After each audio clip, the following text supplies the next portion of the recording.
Hello guys, welcome back to our channel. তো আমরা finally চলে এসেছি অমৃতসর হোটেলে। তো এইদিকে আমাদের ঝলক রানীকে দেখো বড়দের মতন ব্যাগ টেনে টেনে নিয়ে যাচ্ছে।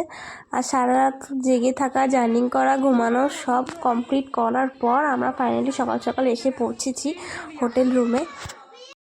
তো আমরা 3টে রুম নিয়েছিলাম, এই রুমটাতে আমরা ছিলাম। আর এর পাশের রুমটাতে ছিল ছুটকি দিরা, মানে আমার ননদরা। আর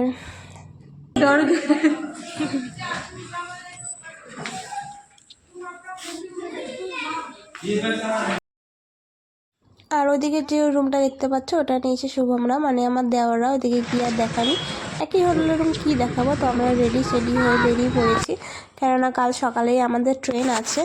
আর আমরা বেরিয়ে এখানে একটা মন্দিরে নিয়ে এসেছিলো আমাদের যিনি ড্রাইভার ছিল উনি। তো এটা কোন মন্দির ঠিক জানি না, ঠিক নামও জানি, বলতে পারবো না। আর মন্দিরে এখানে প্রবেশ করার আগে আমরা হাত ধুয়ে নিলাম।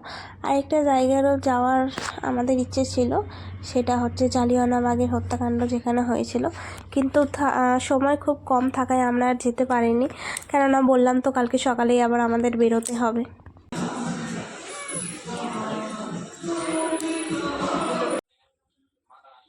আর এখানে প্রবেশ করার পর প্রচুর ঠাকুর ছিল, সব ঠাকুরের নাম তো জানিও না, বলতেও পারবো না।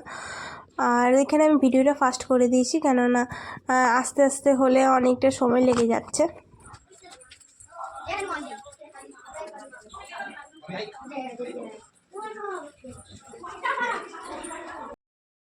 কিছুটা মাতা রানীর মতনই ছিল, যে গর্ভগৃহে প্রবেশ করেছিলাম এরকমই ঝুঁকে ঝুঁকে প্রবেশ করেছি। আর এখানে এগুলো কি আমি নিজেও জানি না।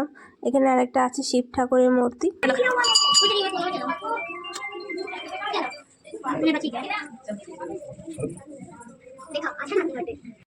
তো সব মন্দির দর্শন করার পর আমরা চলে এসেছি ফাইনালি খেতে, কারণ সকাল থেকে আমরা কিচ্ছু খাইনি। আর সবাই প্রচণ্ড হাংরি হয়েছিল, শুধু খাবার আসার অপেক্ষা, হামলে পড়ার অপেক্ষা নেই। তো আমরা ওয়েট করছি কতক্ষণে খাবার আসবে। আর সেখানে খুব ঠান্ডা। তো খাওয়া দাওয়া কমপ্লিট করে আমরা চলে এসেছি।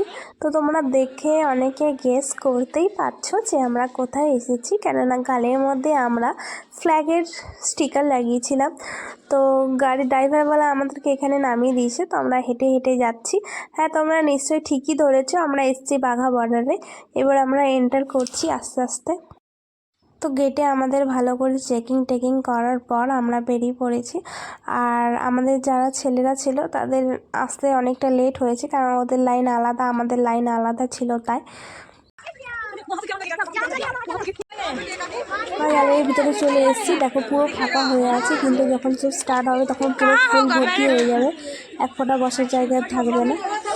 তো আমরা বসে এখন ওয়েট করছি কখন শুরু হবে। আর এদিকে পাকিস্তানের পতাকা উঠছে, আর এদিকে হচ্ছে ইন্ডিয়ার পতাকা। আর আমরা এখানে পপকর্ন আর স্প্রাইট নিয়ে বসে গেছিলাম খেতে, সবাই খাচ্ছিল, শুধু আমরা একা নয়। তারপরে শুরু হয়ে গেছে এখানে ইন্ডিয়ার প্যারেড।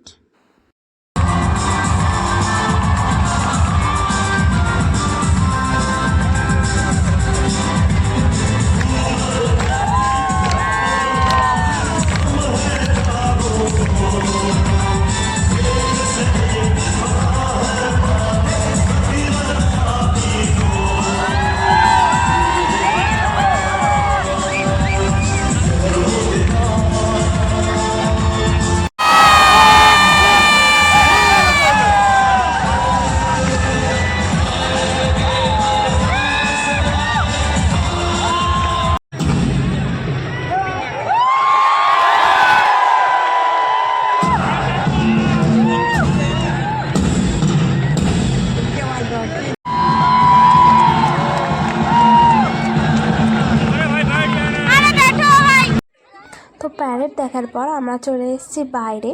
আর এখানে একটা হেলিকপ্টারের স্ট্যাচু দাঁড়িয়েছিল, তো সবাই ফটো তুলছে, তার মধ্যে আমরা ফটো তুলে নিয়েছি। তো ব্লগটা কেমন লাগলো জানিও। তো এখানেই শেষ করলাম ব্লগটা। ভালো থেকো, সুস্থ থেকো সবাই। আর এখানে ধান ক্ষেত আছে, ওইদিকে ইন্ডিয়া পাকিস্তানের বর্ডার। তো টাটা।